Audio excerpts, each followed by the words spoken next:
అందరికీ నమస్కారం. అమ్మ మాట అమ్మాయి బాట ఛానల్కి స్వాగతం. కథ చెప్పుకుందామా? తెలివి అంటే. చిత్రపుర గ్రామాధికారికి చిన్న చిన్న పరీక్షలు పెట్టి అందులో నెగ్గిన వారికి బహుమతులిచ్చి ఆనందించటం సరదా. ఒకసారి ఆయన గ్రామంలో అందరికన్నా తెలివైన వాడెవడో తెలుసుకోవాలనుకున్నాడు. అయితే ఆయన గ్రామంలో ఎవరినడిగినా ఈ చిన్న సంగతే మీకు తెలియదన్న మాట, ఆ రాముడు భీముడు సోముడులను మించి మన గ్రామంలో ఇంకా తెలివైన వాళ్ళెవరుంటారు అనసాగారు. ఇందువల్ల గ్రామాధికారి పని సులభమైపోయింది. ఆయన ఒకనాడు ఆ ముగ్గురికి కబురు పెట్టి రప్పించి, మీ ముగ్గురు చాలా తెలివైన వాళ్ళని చాలామంది చెప్పగా విన్నాను. అయితే నాకు మీ ముగ్గురిలోకి తెలివైన వాడెవడో తెలుసుకోవాలని ఉంది. అందుకోసం మీకు చిన్న పరీక్ష పెడతాను, ఇష్టమేనా అని అడిగాడు. గ్రామాధికారి ఇలా అనగానే ముగ్గురు చాలా ఆశ్చర్యపోయారు.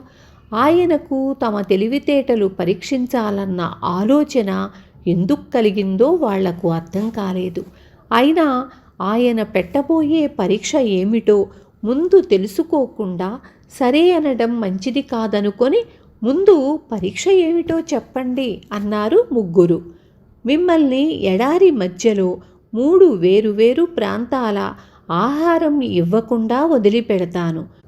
ఎవరు ముందు తిరిగి వస్తారో వారికి 10 వరహాల బహుమతి అన్నాడు గ్రామాధికారి.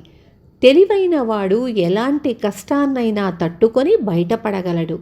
ఇసుక కాలకుండా వేళ్ల సందున పోయి నడకకుంటూ పడకుండా నాకు ప్రత్యేకమైన పాదరక్షలు ఇప్పించండి. మీ పరీక్షకు నేను సిద్ధపడతాను అన్నాడు రాముడు. నేనెలా ఈ కష్టం నుంచి బయటపడతానో ఎవరికీ చెప్పను. ఎటొచ్చి మీరు నాతో పాటు నమ్మకస్తుడైన మరొక మనిషిని కూడా ఉంచటం మంచిది అన్నాడు భీముడు. ఆ జవాబుకు గ్రామాధికారి ఆశ్చర్యపోయి, ఇందులో ఏదో తిరకాసున్నది, అదేమిటో దాయకుండా చెప్పు అన్నాడు. తెలివైనవాడు ఎటువంటి కష్టాల్లోనైనా తోడు ఉంచుకునేందుకు చూస్తాడు.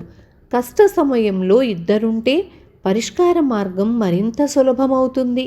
అదీ కాక మీకు నమ్మకస్తుడైన మనిషిని చూస్తూ చూస్తూ ప్రాణాలు పోగొట్టుకోనివ్వరు కదా. ఎడారి మధ్య నుంచి బయటపడటానికి అతడికేదో సులువైన మార్గం చూపకమానరు. అది నాకు ఉపయోగపడుతుంది. ఇలాంటి పరీక్షల్లో అలాంటి షరతులు ముఖ్యం అన్నాడు భీముడు.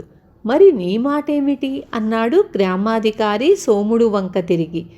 తెలివైనవాడు కష్టాలను ధైర్యంగా తెలివిగా నేర్పుతో ఎదుర్కొనే మాట నిజమే, కానీ కష్టాలను మాత్రం కొని తెచ్చుకోడు. మీరు నన్ను తెలివైనవాడు కాదనుకున్నా బాధలేదు, కానీ ముష్టి 10 వరహాల కోసం ఇలాంటి ప్రమాదకరమైన పరీక్షకు నేనొప్పుకోను అన్నాడు సోముడు.